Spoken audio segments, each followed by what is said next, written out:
Hi and welcome to the Huddle Breakdown Extra Time. The weekend starts here, folks.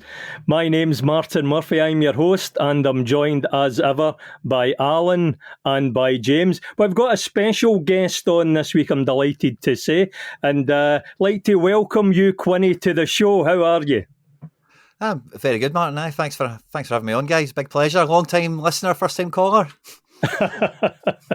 It's wonderful to have you on. I'm sure that there's many of our listeners and viewers who are aware of you, but for those who aren't, Quinny, if you'd like to say a little bit about yourself and where we can find your information and your own shows. I make a lot of Celtic content over on Celts Are Here on YouTube. I think it goes out on some audio platforms as well. And I've got my own YouTube channel at Quinny 3001. I basically am just a full-time football fan at this stage, just try and watch as much as I possibly can across Europe mainly, and obviously being a lifelong Celtic fan, this is kind of the focus of all my attention for the most part. So, football analysis, tactics, opinions, whatever else in between. Try and get a forecast in there once or twice if I can. Am I right in saying you're a Sorare guy too? Sorare, or how do you say that?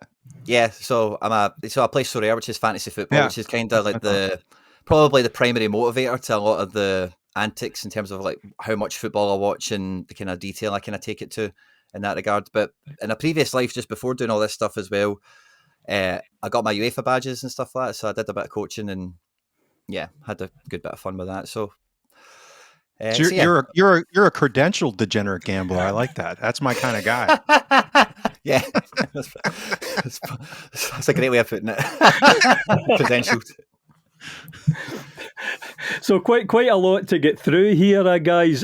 Can I just say for anybody listening, watching, well done, because the Thursday show this week during an international break, last week it was our disaster in Dortmund, so God bless you for coming back, and I'm sure you'll be well rewarded this week by a lot of good chat, I hope. So if we could start off with some breaking news actually about Paul Tisdale, looking at coming into Celtic. Looks very much like it'll be, I guess, director of football, in charge of football operations.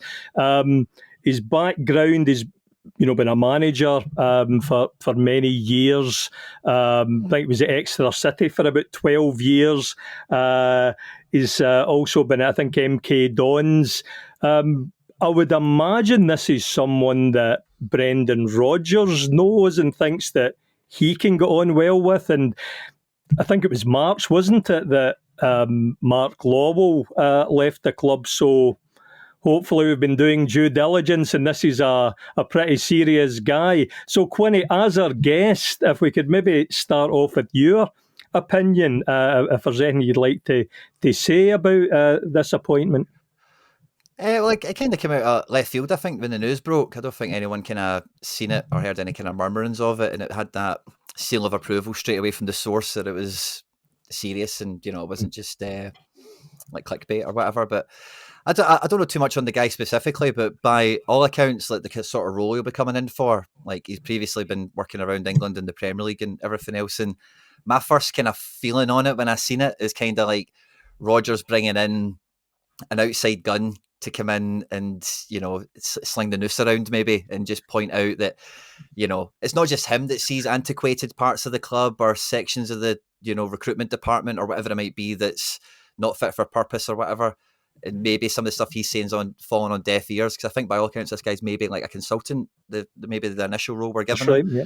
Mm-hmm. So that was the first thought, because this guy's only going to come in and point out the differences to what happens in England. Basically, because that's the standard we're kind of holding ourselves to, isn't it? As the top of the food chain, world-class basics and, that kind of stuff. we demand world-class breakfast. That's what we want.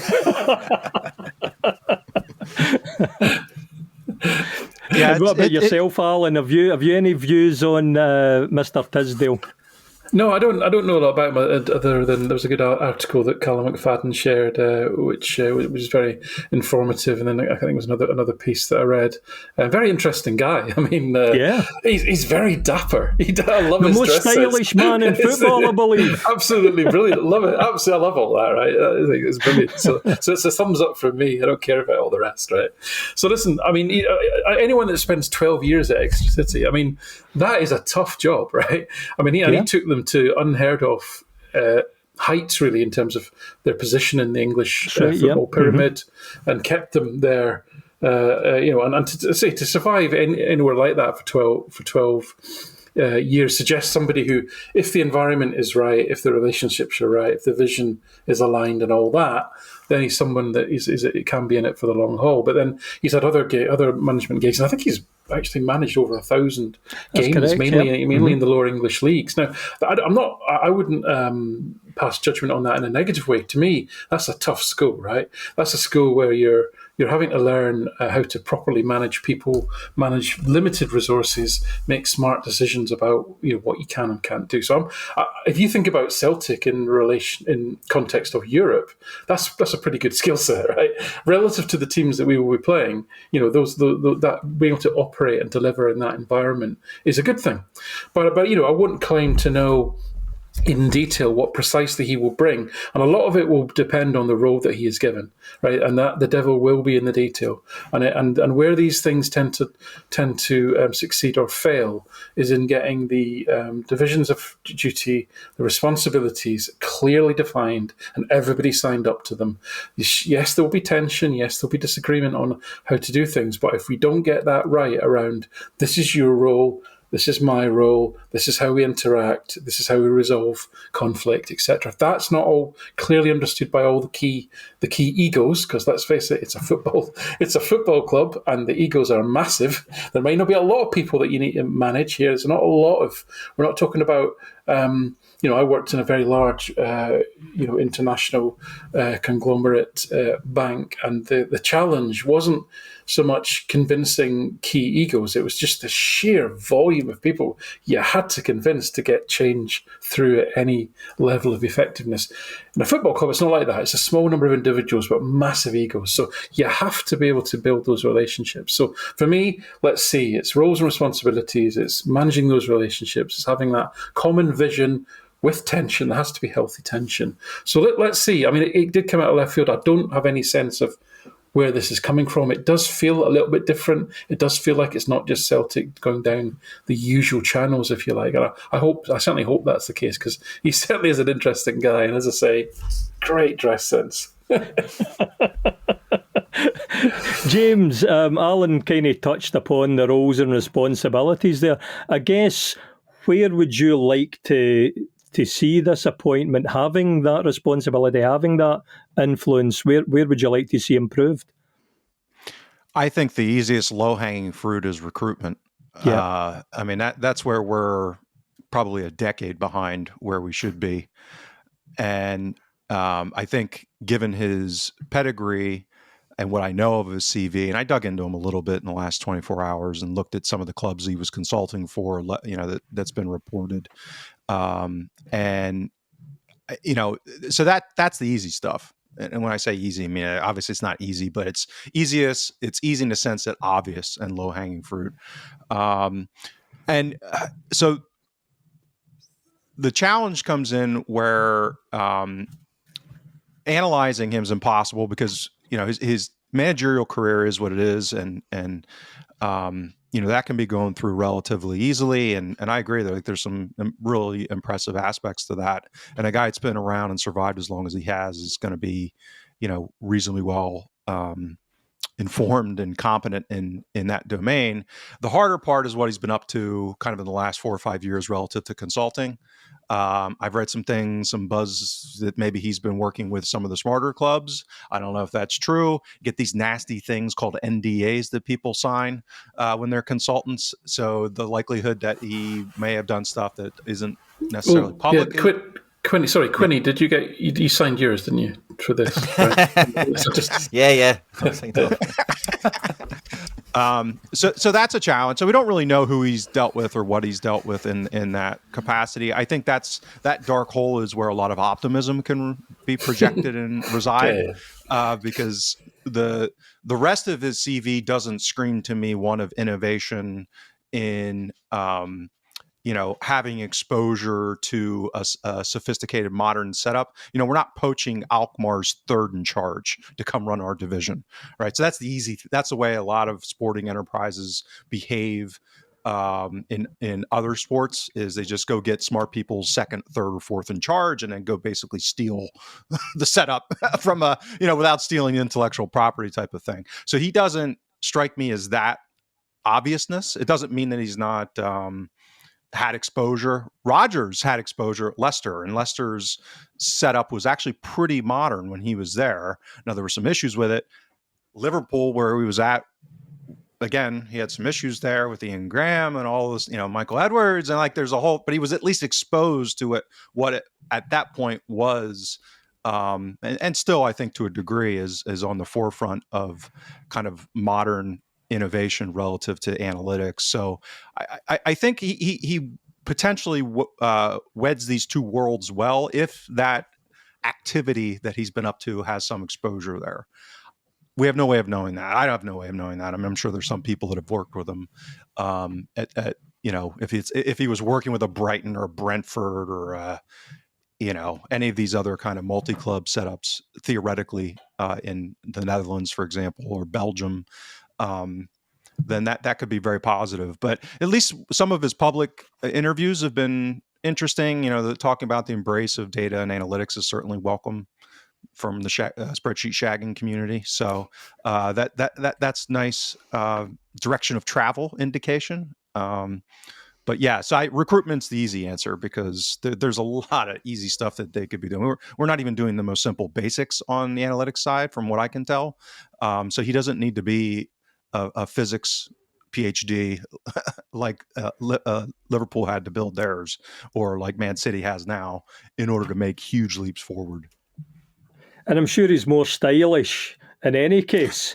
He'd also described himself as a football doctor, which I thought, oh God, that leaves you wide open to things like Crippen and Shipman if this goes badly, doesn't it? But I'm pretty optimistic about it, actually, because quite often when Celtic have made appointments, they've been criticised for jobs for the boys sort of thing. So like Alan, I'm pleased to see someone come in with a bit of background outside of the club.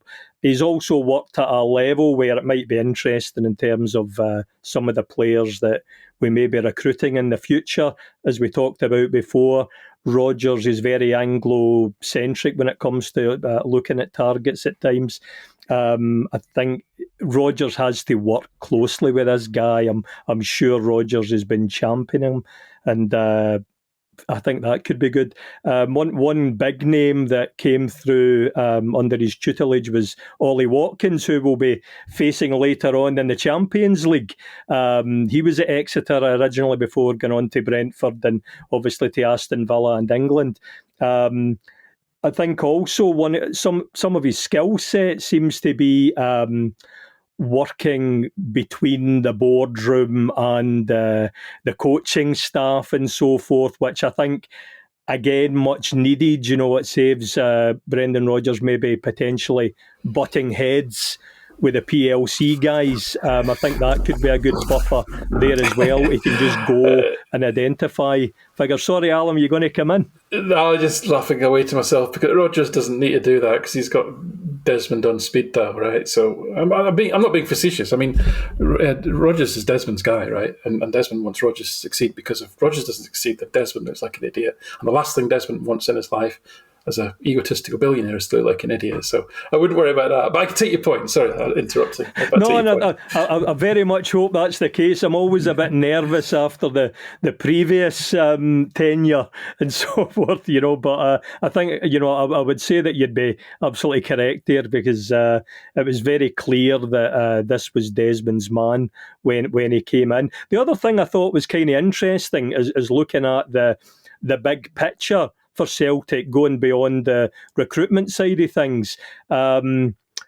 Tisdale puts himself down very much as a peer for coaches. And so whether it was looking at the coaching throughout the club, looking at youth development, looking at our academy systems and so forth, so looking further down the line, that could have real impact looking at the quality of our coaching.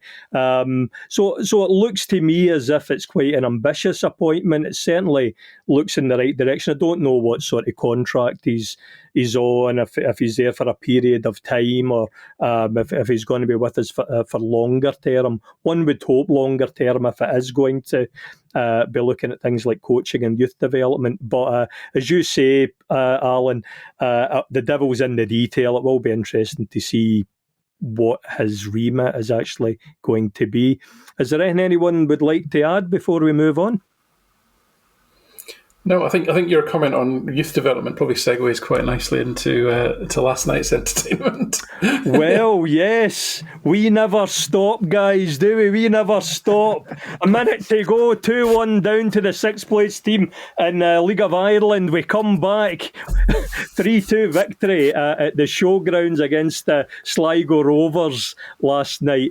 A good opportunity, I think, to get some minutes into the legs for players who haven't featured too often. A few names that have been featuring in our squad. Baye played, Navroki, Welsh was playing as well. Scott the Cat Bain was in goals, and yes, we'll come to that in a moment for anyone who was watching the match. Palma got a hat-trick as well. I don't think the guy's ever short of confidence, but surely can only do him a bit of good. So, guys, who was watching the match?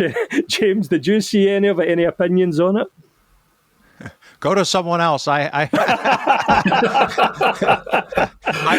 didn't have the bandwidth yesterday in order to. You didn't go up at 3 in the morning to watch that friendly against Sligo, James. Shame on you.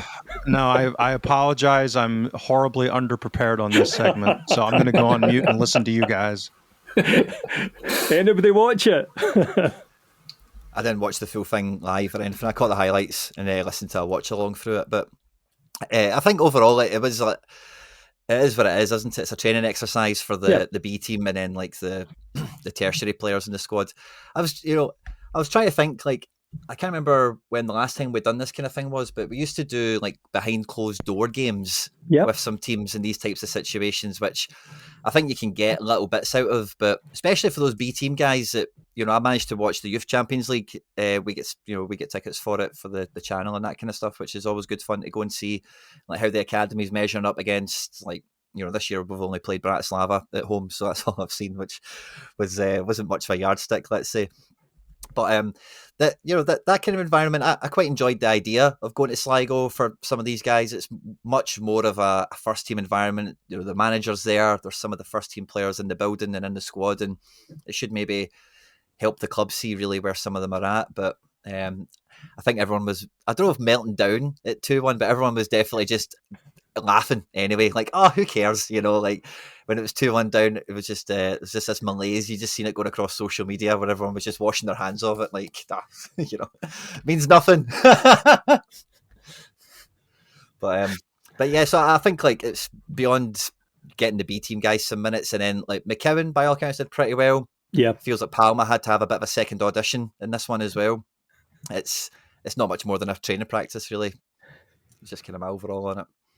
Yeah, I think as you say there, McKeown had a great effort that was headed off the line. He was very unlucky with.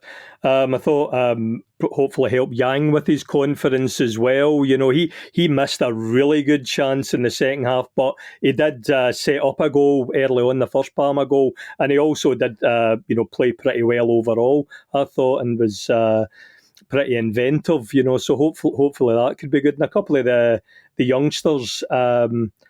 Azaguzo, apologies for the pronunciation there, Macardo.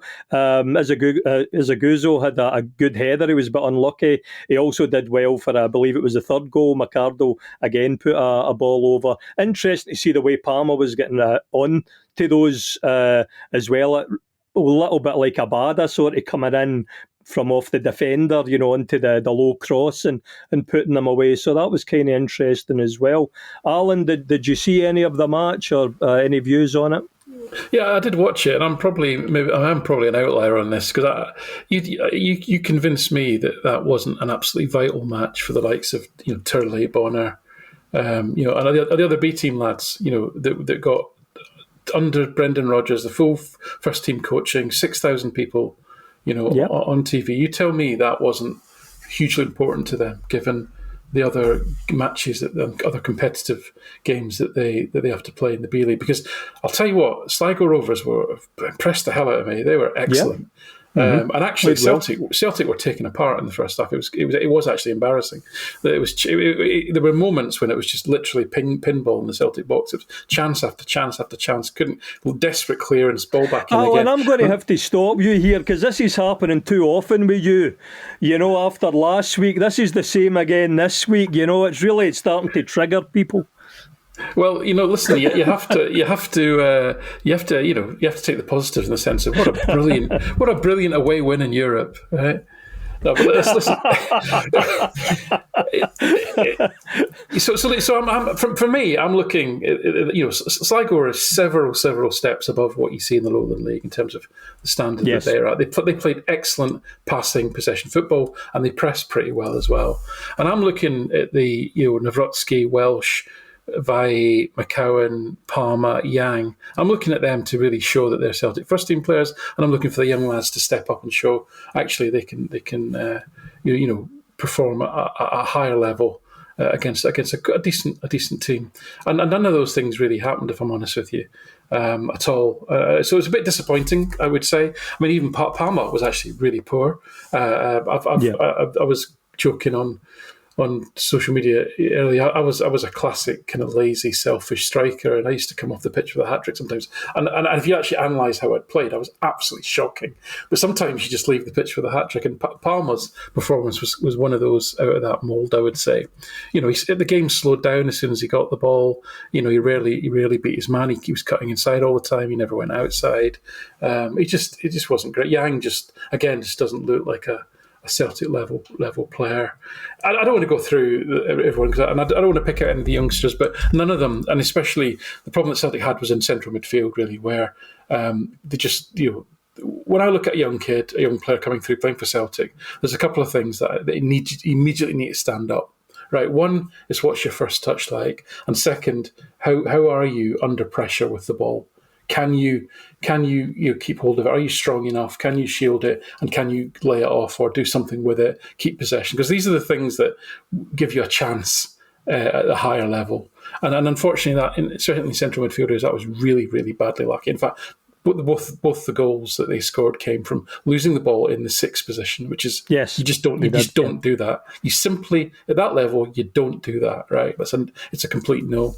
So there wasn't a lot of rays of sunshine for me, other than, as I say, glorious European away victory and all that. But I was a bit disappointed. And people can say, "Well, you're being miserable. It doesn't matter." It fucking does matter to those lads that play. I'll tell you that. And I'm not going to write any of them off as such, but I would hope to have seen a few more. I think McArdle is the one that you mentioned that came on and actually was a difference maker in terms of the final third. But I think, to be fair, at that stage, Sligo had all their academy kids on.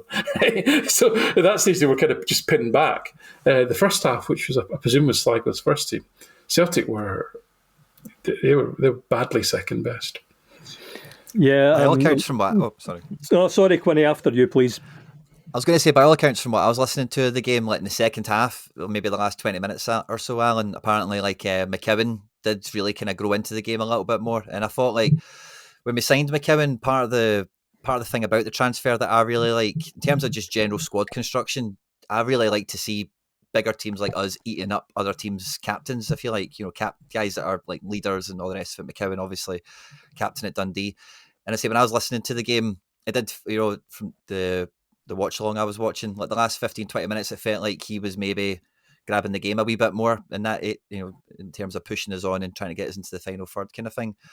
And that made, and again, I'm kind of looking for your thoughts on this, Alan, but like I thought maybe that could be a bit of I know he's had a great start and everyone's kind of like really high on McKeown now, but that could be a bit of an awakening game for him to be like a personality in the changing room, because he's kind of led this batch of, of the B team guys, or whatever, to, an away win in Europe. So, Yeah. Gives him a wee bit of cred in the changing room now, doesn't it? Yeah, no, Valle only played half a game. I mean, he's clearly got the technical chops. He's got the touch. He's got the control. He's got the ability to wriggle out of difficult situations, be press resistant. He was fine in that regard. And I think McCowan, I think you're right. I think it was for him more of a triumph of attitude over perhaps quality on the ball.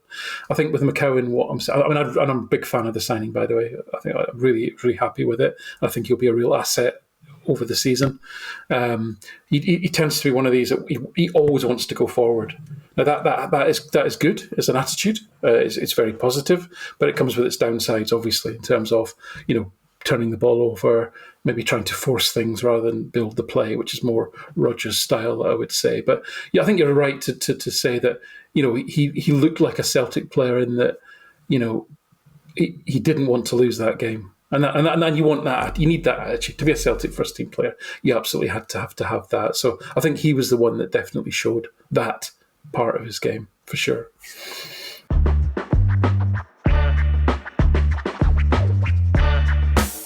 I thought it was interesting, Roger's comments, and they very much echo what you were saying there, Alan.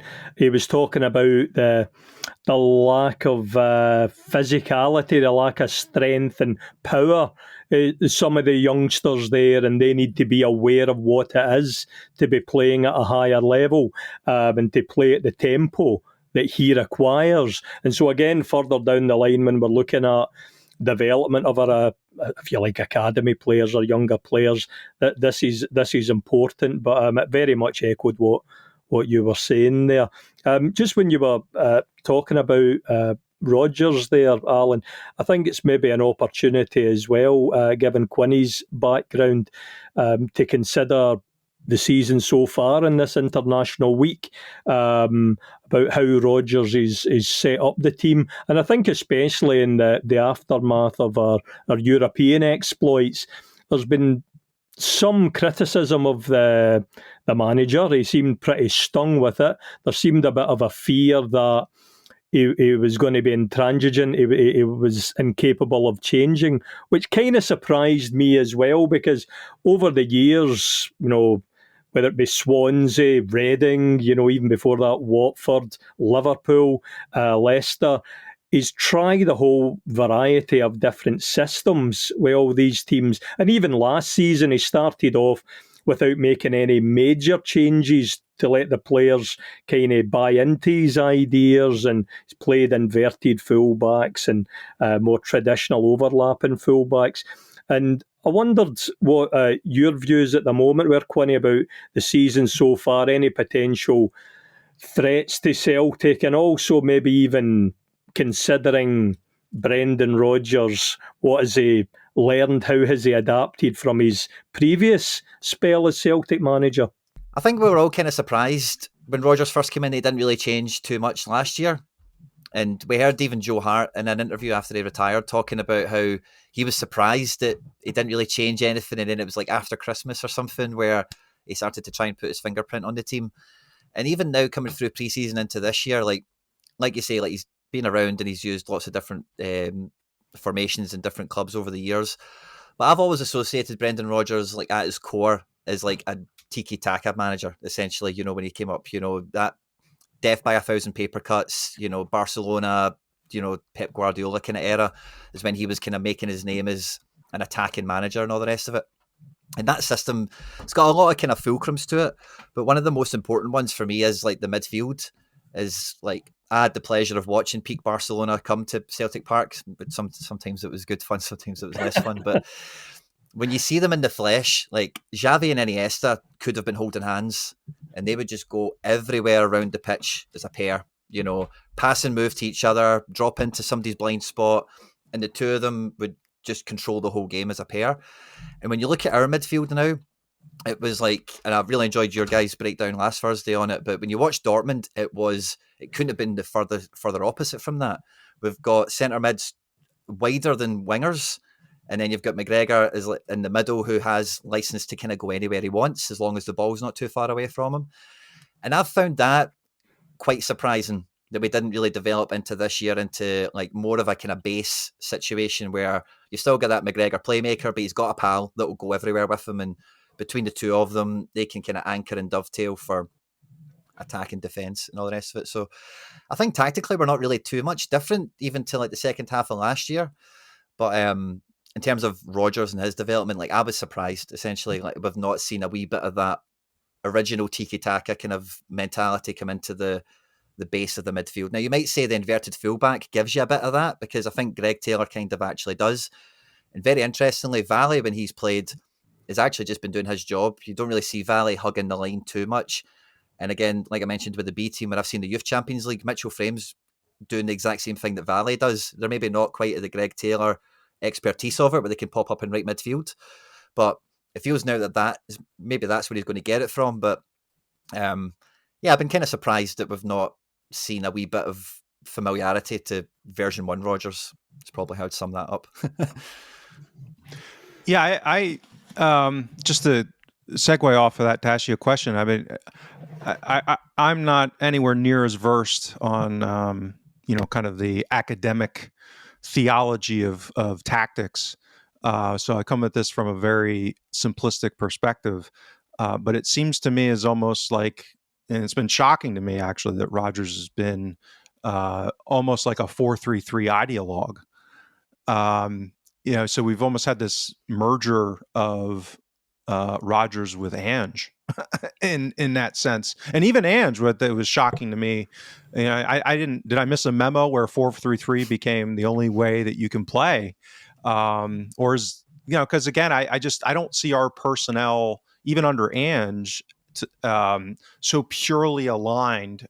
And one of my biggest criticisms consistently has been that we're not recruiting in a coherent way to maximize player skill set with the system that we're playing, or the style of play that we're playing. So I haven't seen any reason that we shouldn't be tweaking more as managers. And I got it with Ange a little bit, but even in Ange's history, he was more of a tweaker than he displayed at Celtic, at least shape wise. His style of play is, is infamous, has never really changed, or at least in recent years. Whereas with Rodgers, I mean, I've been stunned that and almost no changes. I mean, to your point, Quinny, no, not even 4-2-3-1. Yeah. And to me, that's just, it's shocking, but also maddening, because, you get into some of these circumstances where you would think that it would be, the way to go. And again, recruitment wise, I don't see where the coherence has been in either system. I don't think we haven't recruited attacking 8s or 6s, or I don't know what the hell we're doing. So what do you think as far as is that, what do you think is this deal with 4-3-3? Like, is there something tactical that I'm missing that has made it so? Because it is. I mean, a lot of the smarter clubs that are possession centric and dominant have moved towards 4-3-3. So, what is behind that kind of movement of it being such a prominent setup? A lot of it is to do with nowadays. Like, it's a wee bit of the Red Bull revolution that happened over the last couple of years. You see it really well with Unai Emery's Aston Villa, but a lot of, especially at the top end, the main thing a lot of teams are trying to achieve, which again maybe the inverted fullback helps with, is like controlling the centre as much as you possibly can. Wings have got a lot of value and all the rest of it, but like you can see, it really doesn't matter what football you watch, but like if you're nobody really packs the wide areas anymore, because when you take away the like you want to play it from the back. Why do you want to play it from the back? Because you don't want to just coin toss possession into the middle of the air. And it's the same kind of thing with playing the ball down the line. Playing the ball down the line or building up play for wide areas. The ball can go out for a throw in. It could ricochet out, go for a goal kick. So more teams want to have control of the centre. And to have control of the centre, you've got a few different options to get around that. Like if you look at Aston Villa, it's much more like Red Bull, but it's 4-2-2 essentially all the way up. And then it's all about relation. Where's the ball? And then we work in relation to where the ball is in terms of what one of the forwards would go wide and then cover over, same with the midfielders. So with 4-3-3 in this type of shape, you should always make sure that you've got two guys central enough. Maybe one is going to be attracted to the ball. Maybe one, like an Atate, is maybe going to go and press the ball. And then with your defence, you should have like a little box in that it creates, and it gives you that kind of control in the centre. If you're going to be like us on the halfway line, pushing somebody into their own half, and even if you're against a team where it is going to be a bit more, nip and tuck and you go punch for punch, they're going to have a box in midfield. They're going to have a centre-back that comes into midfield to make four, or they're going to have a forward that drops into. So it's more just about kind of fighting fire with fire for the most part. And I think like what this Celtic team kind of does to kind of get around that is what we've seen in Dortmund, and it works really well domestically, but usually I've seen it countless times, especially Alan before the rewatches, but we are split in half, like across the pitch. So on the right-hand side, we make triangles with Kuhn, Engels now, and Alistair Johnson. And on the left, we make triangles with Greg Taylor, Hatate, and Daisen Maeda. And then we've got the centre-backs and the midfielder that are just going to decide, what side of the pitch we're going on. And then we'll bury our forward in between 12 defenders in the box. And we're just trying to play around that, if you know what I mean. So we're leaving the middle totally open. And we want to drag a team apart almost, move it too quick to get around there. So I think like the 4-3-3, it's like, I think that's the easiest shape to do the way that we're built right now.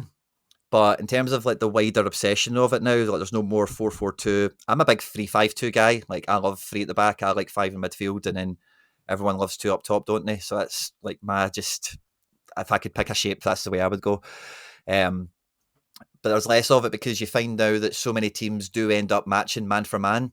And especially when you watch it in the Premier League, you can see like the spare man is the crown jewel of winning the game, So I've kind of ran myself into a few rabbit holes now, so I'm sorry. But I think that's kind of where we're at in terms of the 4-3-3 shape. I think like what I was actually going to answer with originally before I went into those rabbit holes is I think for Ange and for Brendan, Callum McGregor is actually the real big problem here, because you want him to be central, you want him to be in control of the ball, but he is not a defensive six. And as soon as you say he is going to play that position, and he's going to play that position every game, everything else needs to work around that. Everything else needs to accommodate that. And that's kind of hard to have defensive players in front of him all of a sudden, because you want him out here making a triangle. You want him out there making a triangle. Whereas if you could get somebody to do McGregor's job that can defend, that can shield, I'm much more of a fan of putting McGregor into the Hatate role, into the O'Reilly role or whatever. But for some reason, Ange, Brendan, they just want McGregor to get 120 passes a game. They want him to be the coach on the pitch in the deeper position rather than just in the most effective position. So I think McGregor's kind of the problem. To call him a problem's a bit of a stretch, but you know what I'm saying, tactically here, to adjust the shape. So I think that's interesting. I mean, I would kind of disagree. I think those days are gone for McGregor. I don't think he's got the physicality and the energy to work under pressure as an 8.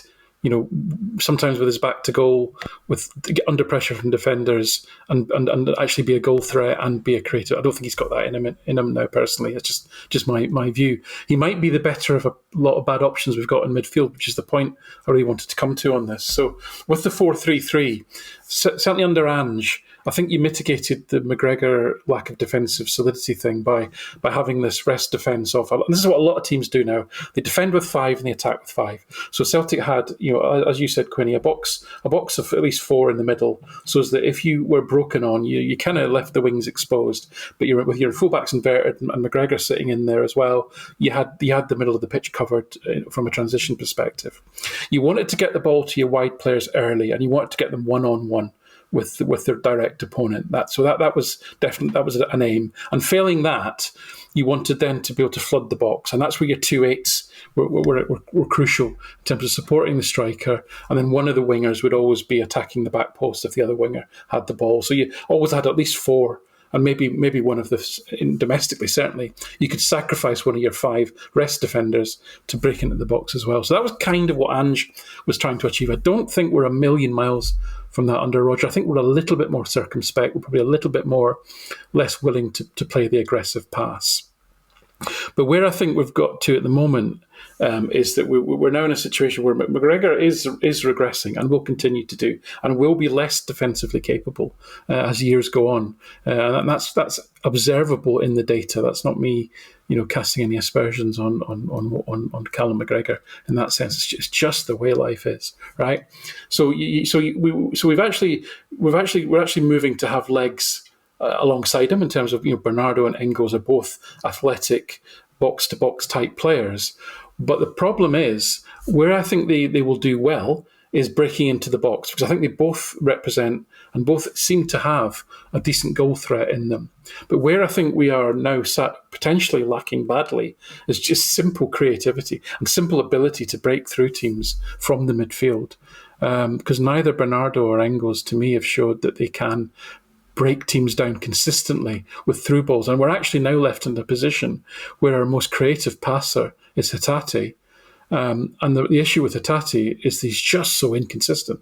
And I could go through the data if you want to show that, one game, amazing, like against the Rangers in the derby, he was great. Against Hearts, you might as well have not been on the pitch. Such was the lack of impact. And that sort of bipolar nature of performance, is in stark contrast to, for example, Matt O'Reilly, who was incredibly consistent and even on a quiet day would do a few things that either progressed the team up the pitch, created chances, or provided a goal threat. Now, we've talked about this, and I know James probably wants to come in here as well.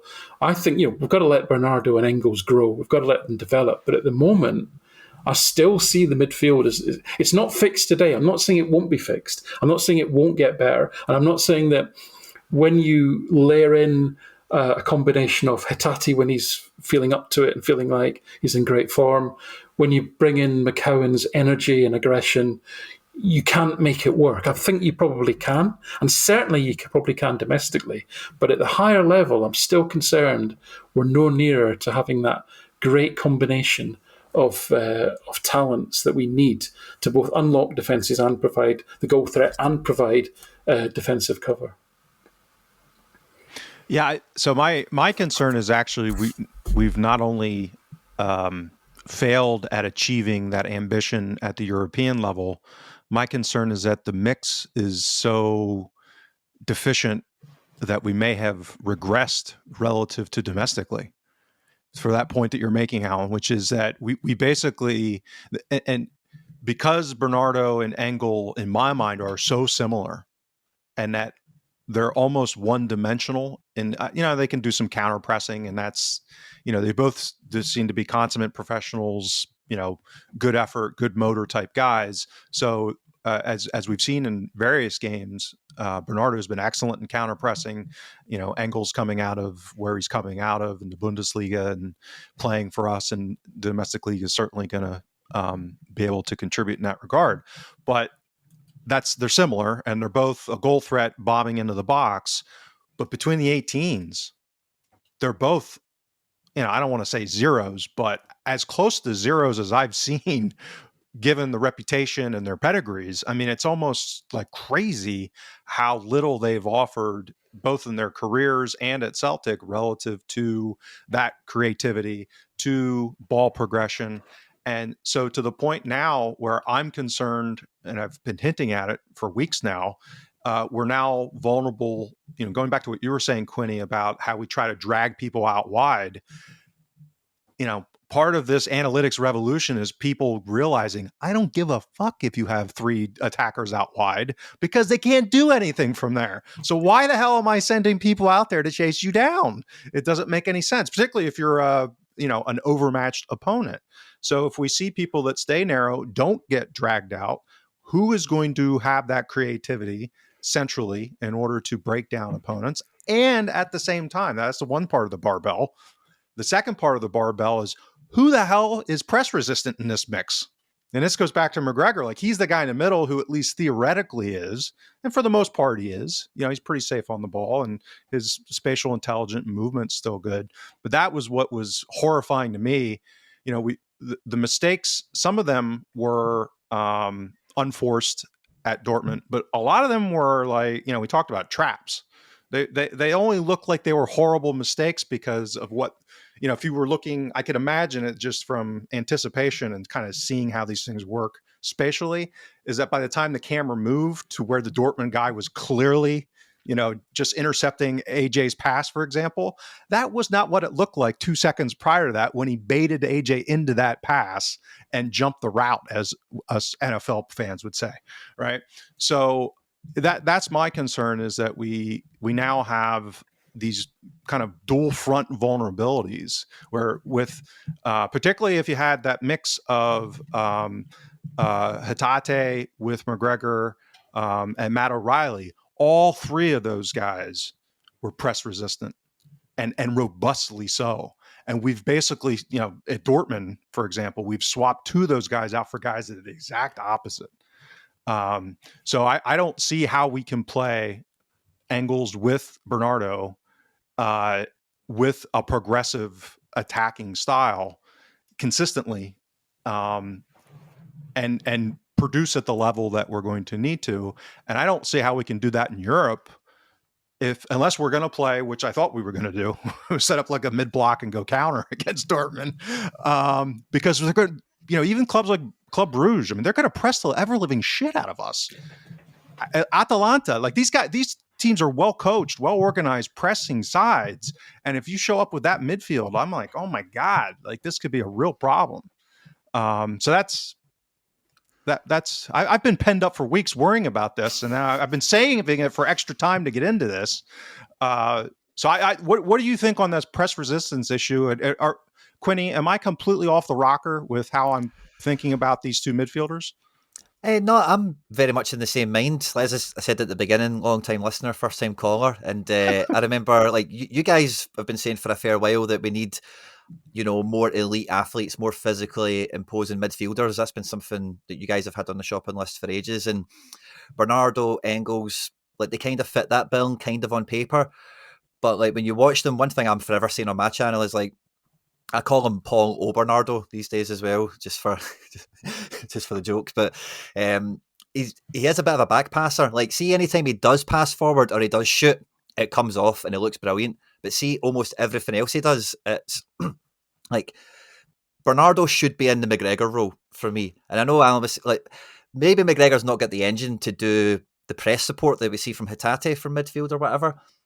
But we do give Hatate a lot of license. He does recover. He's got a great engine, but we do give him a bit of space to take a breather once in a while. I think McGregor could be it. What I always think about in this is like, you could have, if you had Bernardo in that McGregor position, because I think when people talk about Bernardo, it's like Portugal under 21 captain. Watch Portugal under 21s. Where does Paulo Bernardo play? He plays in Callum McGregor's position. At Benfica coming through, he was playing Callum McGregor's position, and he couldn't get anywhere near the Benfica team because they had three other guys in their academy in the exact same position that they either played or sold for oodles of money. That's his position. And since he's came to Celtic, because like he can crash the box and he can score a goal here and there, people, maybe he's great at training at it. I'm not there, so I don't know. But people have got this in their mind that he's that type of guy, and I don't see that at all ever from him. I see him as safe on the ball, quite strong. You can tell he loves being here. You can tell that he loves playing for Celtic, and he sees this as like his club and his career, that's going to give him that chance, and he's going to make a name for himself. And you want guys like that are really wanting to make it work, But I think he's kind of been set up to fail in some ways, like the Dortmund. Like, see, I was saying before Dortmund, we should play Engels, Bernardo, McGregor, and we should have Bernardo and Engels behind McGregor if we can. And just then, like you said, mid-block, and you just kind of wait for some space to open up. And I kind of stopped myself because I'm kind of going in a few different directions at the one time, right? But if you think of good McGregor at Scotland, it's like McGregor and Gilmore, and they're in front of the defence. And then see if an opportunity goes, McGregor's allowed to just run away and break the lines, and Gilmore would just hold that spot. And that's kind of where you want McGregor. You want him breaking lines. You want him seeing the run, press resist, or counter press, turn the ball over, and go and kind of go forth with it. So I agree. I think having Bernardo and Engels in front of McGregor, like it's just square pegs and round holes, essentially, I think, which is why I put a bit of a tweet out. I don't know if it was a wee bit catty or whatever, but I said, like, anyone that thinks that Bernardo can play in the Hatate role in the midfield that we have does not know football, and I include Brendan Rodgers in that, because it's a totally different role that you're asking for Hatate to do. And I know Bernardo's got a bit of an engine and he's physical and all that, but he doesn't break the lines, he doesn't open a team up, and that's what Hatate does, if you get me. So I'm on the same page with you. I like Bernardo. I think he's a solid player. He's great, but I do think there's a lot of inflated, valuations on him in that regard. And I think the role we see him in, sometimes he's good, sometimes he's not, because it's not his gig. Well, so this comes back to, and I want Martin and Alan to jump in here after this one. I want to monopolize, but it's great having you on, because I coming at this from the perspective I do of being a relative neophyte and moron from a tactics perspective. I see things based off of all the other domains that I'm familiar with, all the other sports. And the one that's driven me nuts throughout, really since the beginning of getting engrossed in Celtic with the Scott Brown era, and even preceding him a little bit, was this idea that you would have the main person on the ball who touches the ball the most in midfield not have a great range of passing. Like that, to me, that's antithetical. Like just the way I see sports, and all of the sports I've played and grew up playing and watching, is that you want that person. I'm like a Pirlo guy, right? That's what a central midfielder should be, particularly at the base of a 4-3-3. Is I'm thinking this should be the person that's moving the ball around and opening up and being able to see the pitch and be your intelligent player and being able to move and do that. And so I understand what you're saying relative to Bernardo. It's just that's the profile that's never resonated with me. I understand about being safe and moving the ball along, but to me that sends you back into allowing defenses to get more organized, to be more in their rest defense, and that's where you end up in that short horseshoe of hell from his first tenure, is that you get Scott Brown or Bernardo at that point of distribution centrally, and it just slows everything down. So tell me why I'm a heretic in believing that everyone should just easily develop Pirlo. Quinny, yeah, I'm sorry, Quinny. I was directing that at you.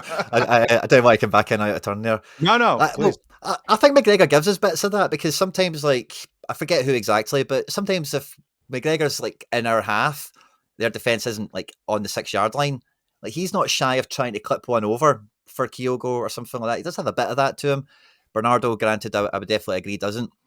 I think you need that Pirlo guy in there if you're trying to do something quite clever quite quickly. And domestically, we don't really get many options or opportunities to do that. It's more really in Europe, you would think, when we've got, we're on the back foot a bit more. There's more space to kind of bounce into later.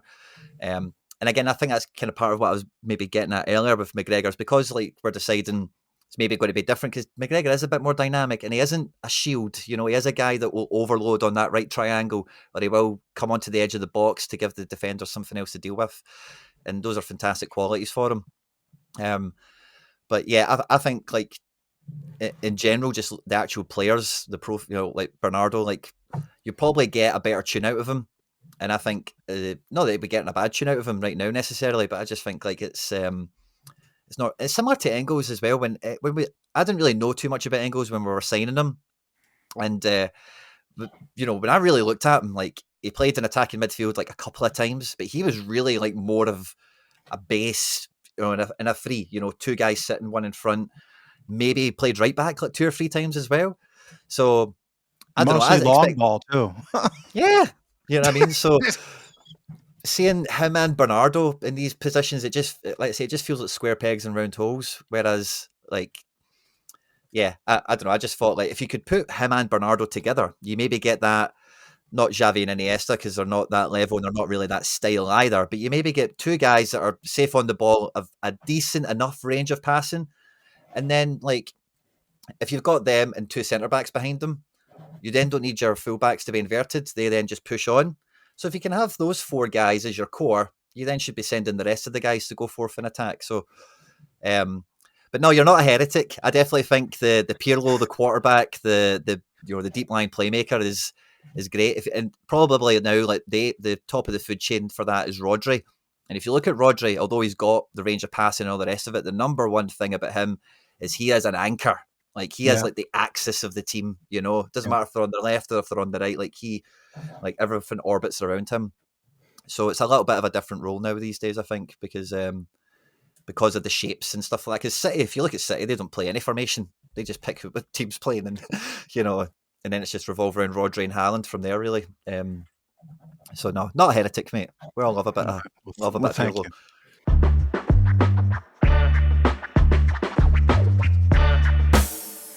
Just before Alan comes in, just a couple of thoughts based on what you guys were talking about there. Really fascinating stuff. I'd definitely love a Pirlo.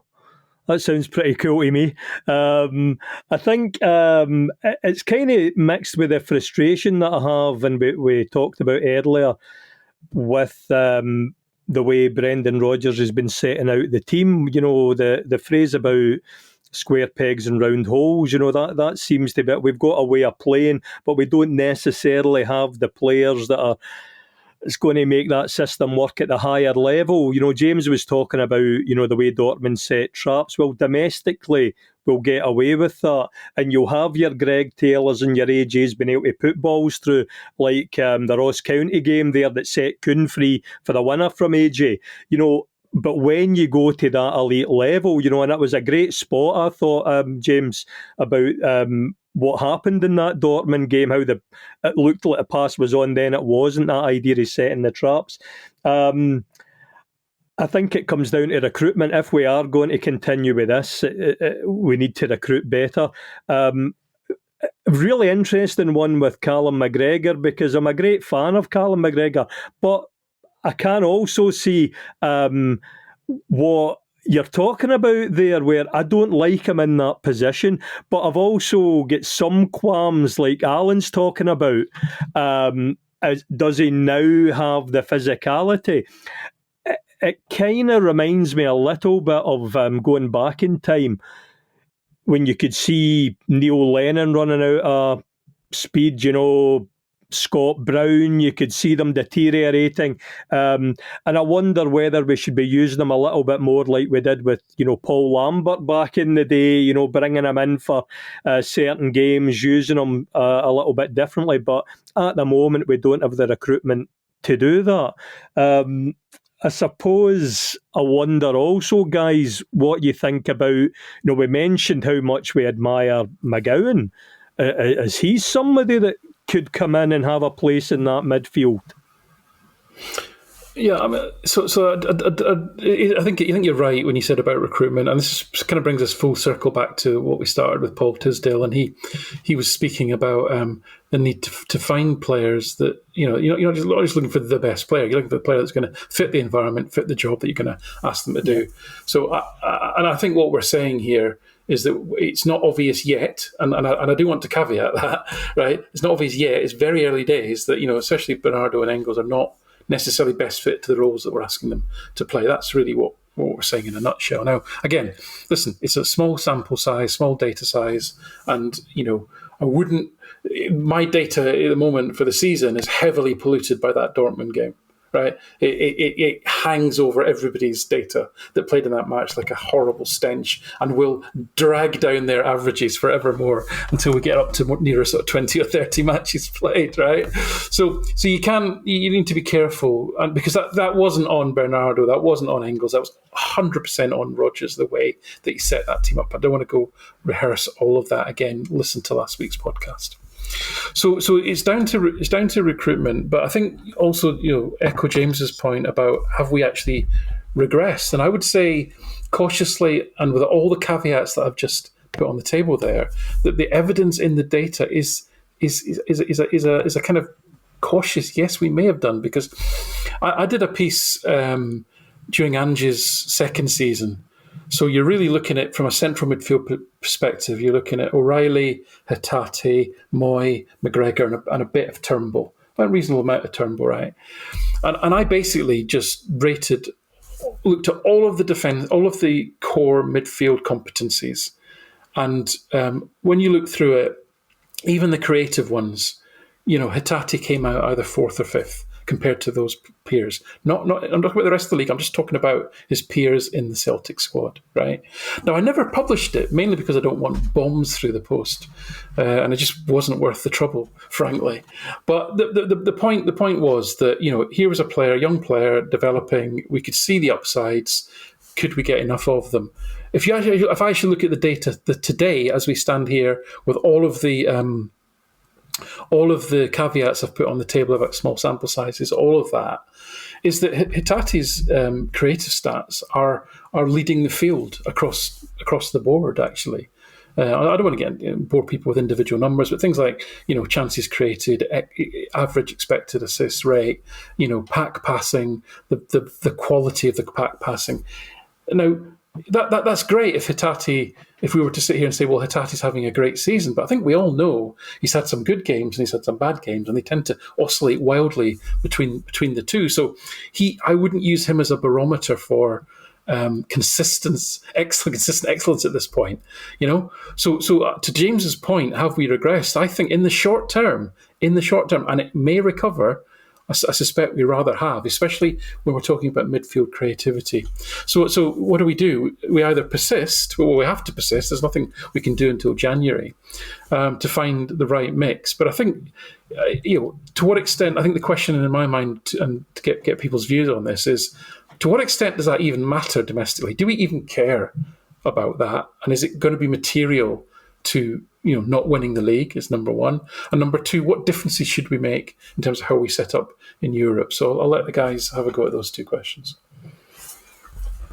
Well, I'll go first because I have something easily prepared, because this is an issue I've been thinking about a lot lately. And actually, when I finished doing my McCowan benchmarking exercise, I actually messaged a friend of mine on Twitter. Not really tongue-in-cheek. I did it because I knew it would provoke a response, more so than tongue-in-cheek. But that if we were living in a purely rational world where you don't have a manager that now has a 11 million pound anchor around his neck in selecting angles, that I wouldn't be surprised that over the course of a season, if McCowan ended up contributing more value. And what do I mean by value? Like possession value based models. If he was played enough, that he would actually outperform Engels in this side playing this style of play. And I say that because he does have his technical issues on the ball, but you get him within 30 yards of the goal and he turns into a maniac. And I mean that in a good way. Right, he posted attacking output on a Dundee side, which is reasonably well managed and at their level, like performed okay last season. But he like I said, he's an animal. I mean, he is full bore trying to make crap happen all the time, and so he's, I think, from a temperamental and a creativity perspective, what people think Hatate is. Now, his quality's not Hatate on the ball, obviously. But in a side that is, I think I'm concerned about this transition occurring where domestic opposition, on balance, again, a lot of bad managers in the league, start to realize that there's a formula here to frustrate us. And particularly as the weather turns, even worse. And they set up more to play for 0-0, right? So that's my real concern. I'm not as concerned that opponents are going to press us to death, because I don't think I think our keeper won't allow that, and I think we have enough solutions in inverting fullbacks and stuff that I think we'll be okay there. And Bernardo, I think, can drop deep and Engels too, to a degree at that level to help with build up. And our front three just make that'd be a suicide pact if anyone tried that for any length of time. Now, the flip side of that, and this is a thesis I laid out, and I've actually run it past a couple of Rangers supporters who's telling me they don't think I'm totally crazy, is, and you might catch a pattern here in Quinny, that I ask people this a lot because I'm oftentimes thinking I'm crazy because I'm seeing things that are, I formulate ideas that are a lot different than conventional consensus. And so I think what Clement's doing is changing how Rangers are playing. And it's ugly because their recruitment has been hindered, and they have some injuries and the quality just isn't there to a degree.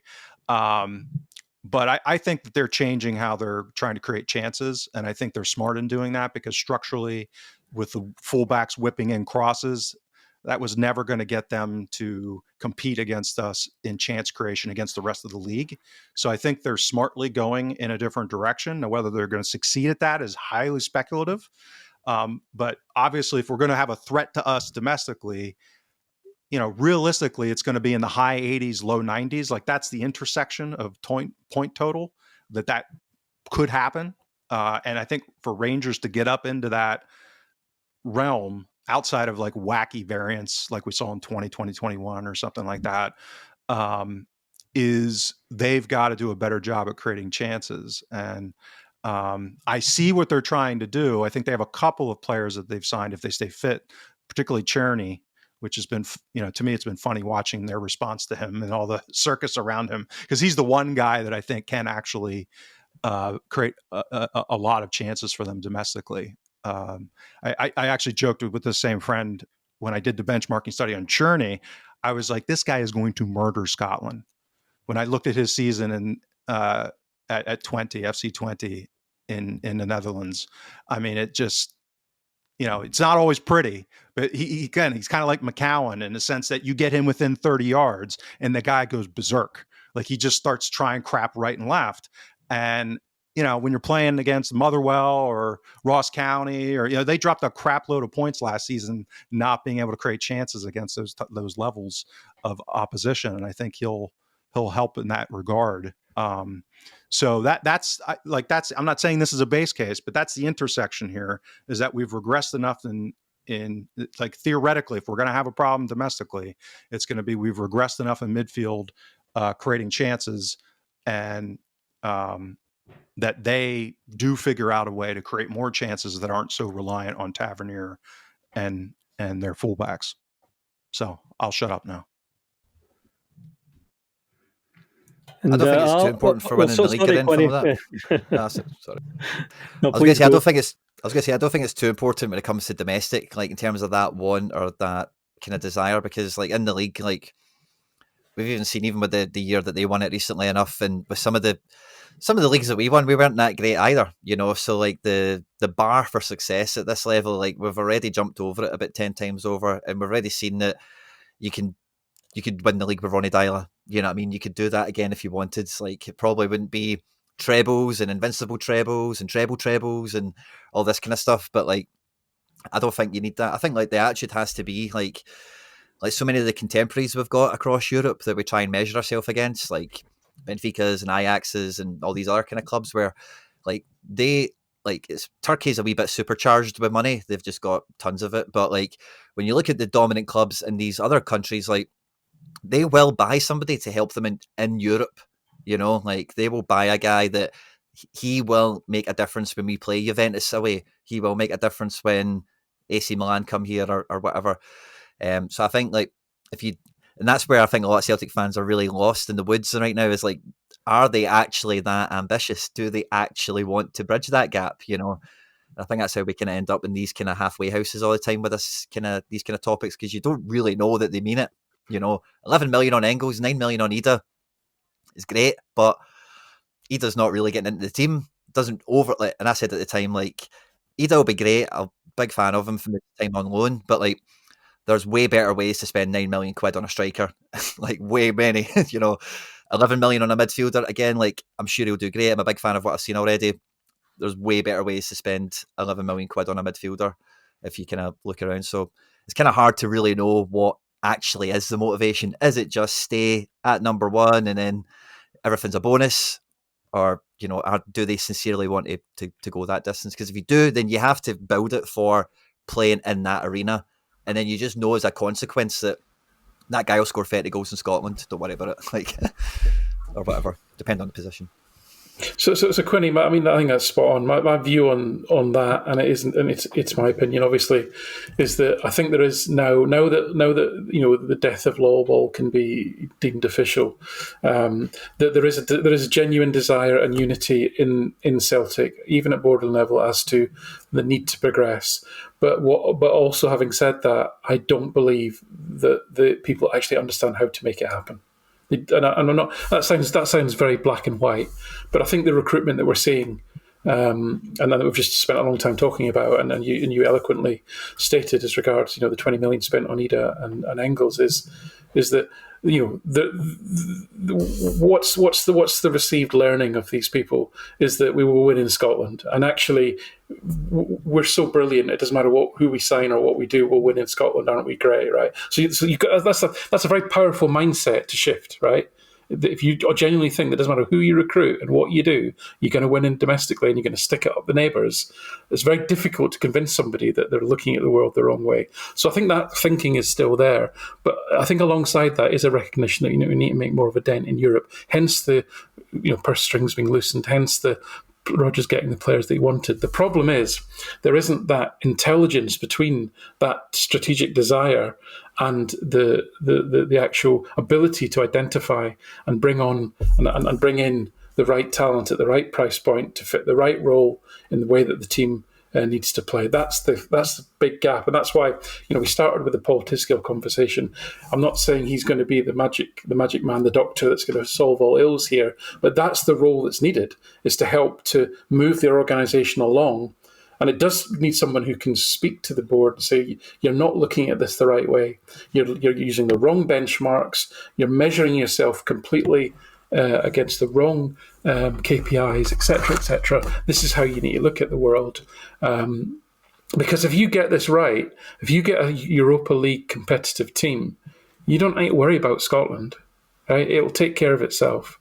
So they just need to shift the mindset, but they need the talent in the building to turn that vision and strategy into actual executable decisions, recruitment decisions, and all of that.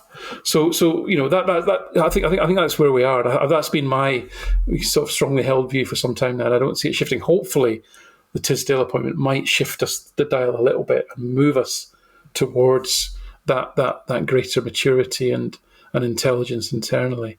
So the second question is, we've got between now and before we can sign any more players intelligently, we've got a number of very tough Champions League games. So the next question is, how do we set up going forward against Atalanta? Just before we do that, Alan, looking at Atalanta, and obviously we'll be getting into this in much more detail, worth perhaps considering they're the top goal scorers in Serie A and they've had the most shots at goal. So over to you guys. How are we setting up for them? Aye, but look at you peacocking with your stats there, Martin. Yeah, what the hell? Martin, everybody knows they'll be fine. Everybody knows that. They'll have a bad day when they play us, so it'll be all right. Yeah, Quinny. So what do you make of? How do you think we should react to the debacle coming out of Dortmund, and how do you think we actually will react from a tactical perspective? That's a really hard one because, see Rodgers post-match, it really infuriated me, hearing him talking about, oh, this is the way we play. And you guys mentioned it really well last week as well, that there is value in trying that against a real difficult opponent and seeing how far away are we? Was that close to working or whatever? Miles. Yeah, I think the technical term for it is fuck ton.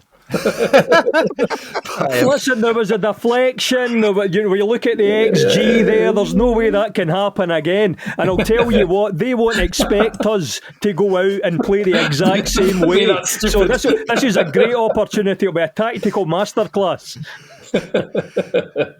But so I don't know whether he's going to do that madness again and just try and ultimately call the bluff of you don't think we're that crazy? Watch us, we'll do it again. But I think what is kind of lost on that, if that is his attitude or that is the thinking internally, is when you're, and again, he really should know this, being at Swansea and Leicester especially, but the difference in the football matches that you're dominant in versus the ones you're not dominant in, if I can say that without tripping up on my tongue.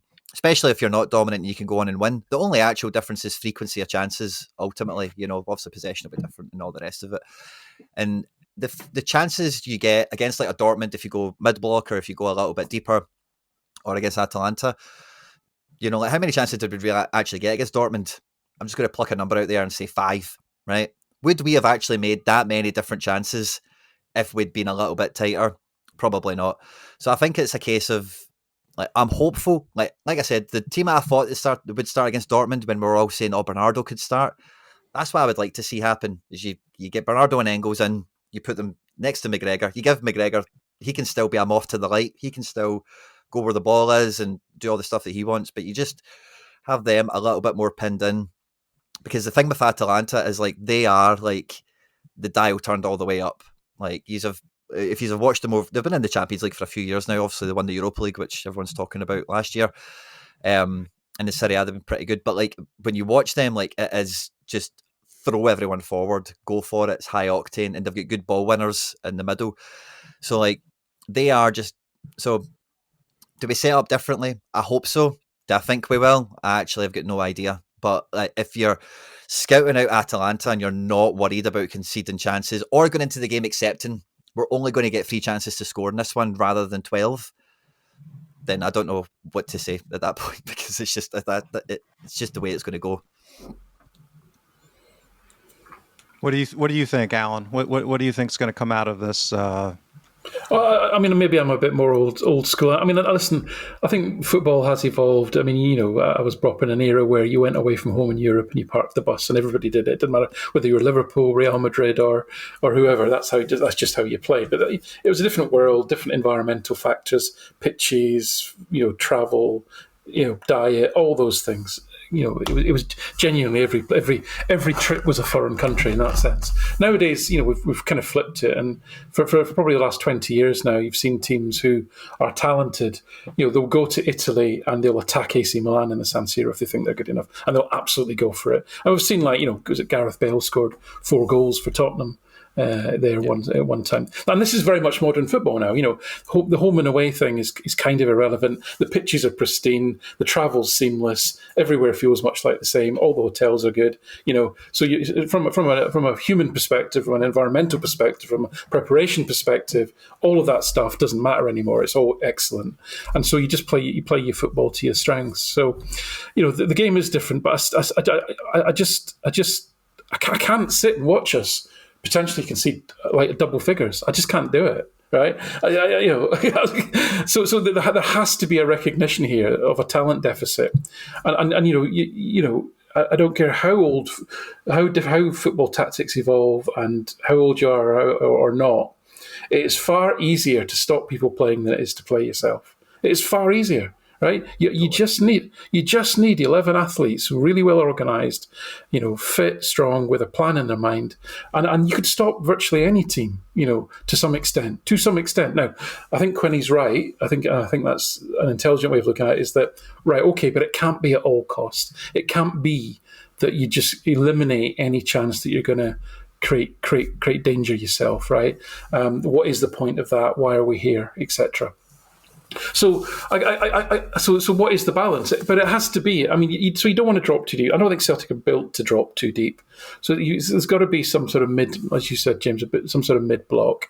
And you've got to recognise that in the 3 forwards that Celtic have got, I mean, there's not many teams in European football that have got that 3 with that much pace. Now they're not all the best technical players by far, and you wouldn't necessarily say that they're reliable at the elite level at finishing.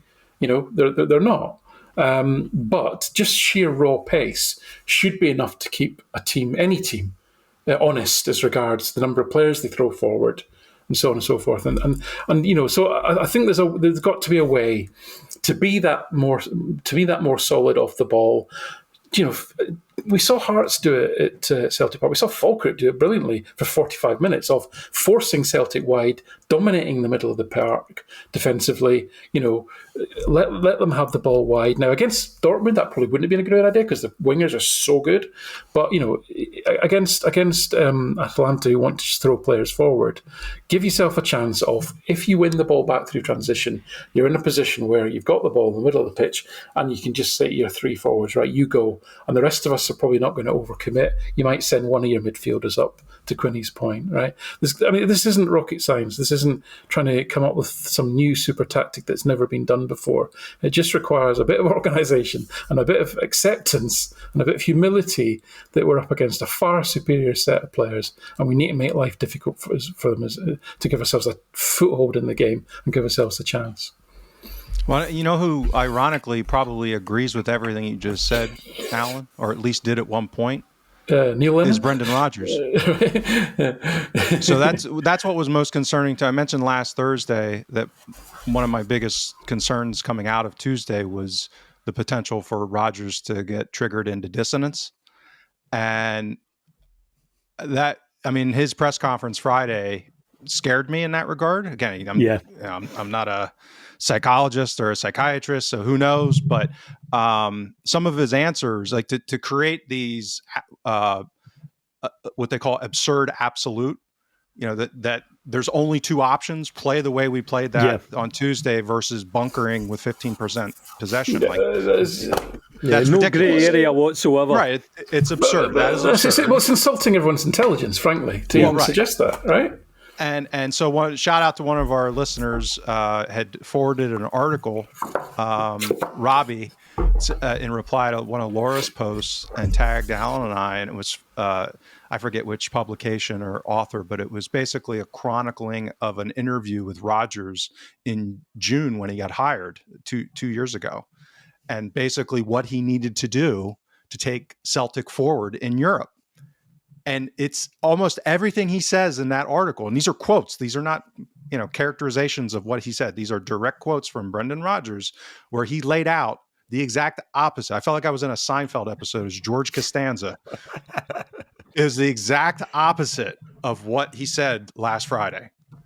And, and people throw out words like pragmatic. And I don't know what that necessarily means, but just be organized and hard to beat.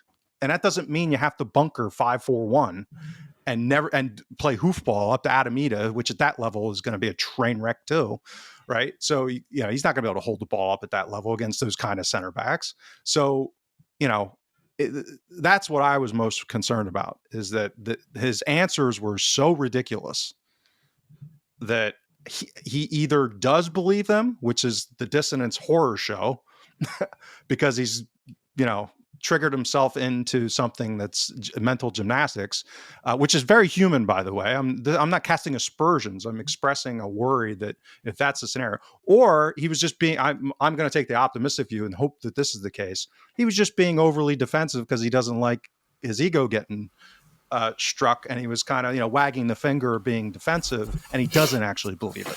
And I hope that's the case. And he's protecting the players, maybe. And he's protecting the to players. A degree. Yeah. So that's my optimistic interpretation, because in and of itself, it was like worthy of 2021 Neil Lennon level of just, you're peeing on me and telling me it's raining. It's like, sorry, dude, I'm not taking that line of crap. It's just not believable. He didn't have a great record at Liverpool or Leicester in Europe, I have to say. And you look at maybe a manager, we were getting linked with in the past, a very different style. Davy Moyes, an ex-player, who did well with West Ham in European football, very pragmatic style. And I hope I'm wrong, and sorry to use that word pragmatic there, James, after what does it mean? But I think it's kind of playing to your strengths. It's looking at the players that you have. How can you come out of this with the best possible result? And I kind of get where he's coming from in terms of this is what my beliefs are. I'll get the players to buy into this. Every game we'll play. This is our identity. This is how we play. We press. We keep possession and so forth. But there comes that point when you're at elite level, you just don't have the players. And what concerned me more than anything, honestly, against Dortmund was that after about half an hour or so, you were like, let's stop the bleeding here. And there was no in-game management. There was no tweaks whatsoever. And the only thing that really saved us, in my opinion, from double figures was Adeyemi, sorry to use that name again, going down with an injury right at the very start of the second half. Thank goodness. So listen, I'll let Quinny have the last word for the show. But when we rehired Rodgers, Quinny, I don't know if you saw the show. It's not a test story, but we had a young guy, brilliant young analyst, Leicester City fan called Dominic Wells on, a really talented young lad, and we had a very in-depth discussion about Rodgers' time at Leicester, and Dominic, was focusing really on the 3 years which were actually outside of actually winning the league, the three most successful consecutive years Leicester City had in their history. Right, so I think they were something like 13th, won the league, and then they were 12th the next season. Rodgers got them into the top 6 in the English Premier League 3 seasons in a row. He won an FA Cup and he got them to a European semi-final. Sorry, Martin, he did do quite well in Europe. Right, so that's unprecedented success that Leicester City had, and we were talking to him about how did he achieve that. And what really got me and James excited was that what Dominic said was the level of adaptation that Rodgers put into his Leicester City squad. He had that famous game where he went his only team to go to Pep Guardiola, and they won 5-2 at Man City. They didn't do it by throwing everybody forward. They did it through really smart counter-attacking play. So that every time, he knew that he didn't have the best players, but every time that they came up away to Man United, away to Chelsea, away to Liverpool, or whatever, he would come up with a different way. It might be 3-5-2, it might be 4-5-1, it might be something else. But the point was that he was flexible and he adapted the way that Leicester played according to the strengths of the opposition and trying to maximise how they can get something out of that game against that opponent. And I was like, yes, this is exactly what we need to see in Europe. Setting up against Dortmund is not going to be the same against setting up against Atalanta. It's not going to be the same at home to Slovan Bratislava. And this is a coach now that seemed more mature, more comfortable in his own skin, still with this big, shiny, tanny Brendan ego, all that, of course, but just seemed a much more mature, rounded manager from that perspective. And so that's what hurts for me about the Dortmund game, is that seemed to get thrown out the window, and we didn't see that. And I felt we'd been promised it. I felt I'd been promised it. So I don't know. So I just want to give you the last word, really, on how you feel about that, and if you think that it was just a temporary blip, or you think we can still get back to that. Yeah, I do hope it's a blip, because I even thought last season it was a real strength of Rodgers, like making a sub-in game that was really smart at a right time, or maybe adjusting the lineup ever so slightly. So I definitely shared that optimism, because like at Leicester, to get into the top 6 and do that kind of thing, like you're not dominating possession the majority of your matches. You're not Celtic in it up like we do up here. And the level of team that he's getting results against, at the top end of that division is the top end of world football, really. So if you can do it there with Leicester, there's a lot of logic to say you should be able to beat Atalanta with Celtic to some extent. If you can beat Man City with Leicester, it's maybe not too dissimilar a thing. I know budgets, blah, blah, blah, all that other stuff, but that is a big part of why all that stuff does just hurt, or, makes you feel uneasy, because it's like, even the whole mantra of we take one game at a time. How are you taking one game at a time and not setting up to play Borussia Dortmund? Like you set up to play Ross County. How's that taking one game at a time? You've not looked at that opponent and said, right, this week, this is how we were going to play, on Wednesday night. I know what we do on a Saturday, but we're taking one game at a time and looking at this one game that's in front of us. We're not going to have 80% of possession. We're probably going to have 30 if we're lucky, So I'm hopeful it's hot air to the press, and maybe it's a damaged ego that he takes back into the changing room, and he maybe kind of, gets the guys round a little bit and like, right, let's lick our wounds and let's come out of this stronger for it. Because like I said before when we mentioned it, like there is some merit to trying to stress test the limits of your powers against a really strong opponent. But then when it is half time and it's 5-1, it's like, mate, come on. Like, the test is over. That's enough stress, yeah. Yeah. Well, let's remember, of course, that he did set up tremendously well against Manchester City, who were on a 100% record when we played them, a 3-3 draw and a 1-1 draw away from home. He did get a victory away in Anderlecht as well, wasn't it? A 3-0 win as well. So let's hope for something along those lines, which I think brings me nicely, and I know that our listeners and viewers have been patiently waiting for Poetry Corner. And this is very much dedicated to Brendan and our trip to Atalanta. So I chose Ulysses by Alfred Lord Tennyson. Ulysses, another tactical genius who came up with the idea about the Greeks hiding in a wooden horse, and attacking the Trojans that way. So another tactical genius, as I say. So we're going to park the horse, are we? I love that. If that's what happens when we get the result, it will always be known as parking the horse. Hopefully it'll be a big Shire horse, not one of these wee pony things. That would be ridiculous.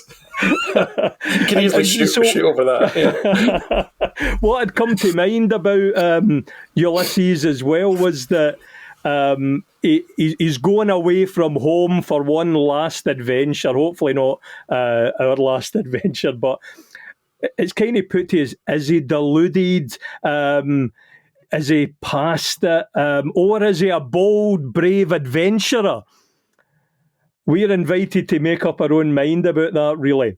And so the quotation really is, we are not now that strength which in old days moved earth and heaven. That which we are. One equal temper of heroic hearts, made weak by time and fate, but strong in will, to strive, to seek, to find, and not to yield. We're going to do it. Excellent. I love that. You've actually put in mind another wheeze, I think, from the beginning of that quote. I think we should just take shovels onto the pitch and build a big moat around the edge of the 18-yard box. That'll do it. But as I say, thanks ever so much for joining us, Quinny. It's been really, really interesting and entertaining. Alan, just before we kind of round things up, I don't know if you maybe wanted to say anything about our guest for next Thursday. So we'll have somebody again, another young talented analyst from Aberdeen, everyone's favourite team in Scotland at the moment. Which obviously they're flying, and that's going to be Dons. Yeah, they're going to be super interesting. We've got a big game obviously coming up against them, and we'll probably try not talk about Atalanta at all because it's really, really scary. So yeah, next week tune in. We'll have Gavin on to talk about the Dons. And so next week, remember that there's the Tuesday show, which comes out on the Wednesday morning normally. That'll be with Laura, Alan and James as ever. And of course, this time next week. Thanks again, Quinny, for coming on. That was super. Alan, James, thanks so much for your input. Do join us again this time next week. And I hope you all have a great weekend. Thanks for joining us.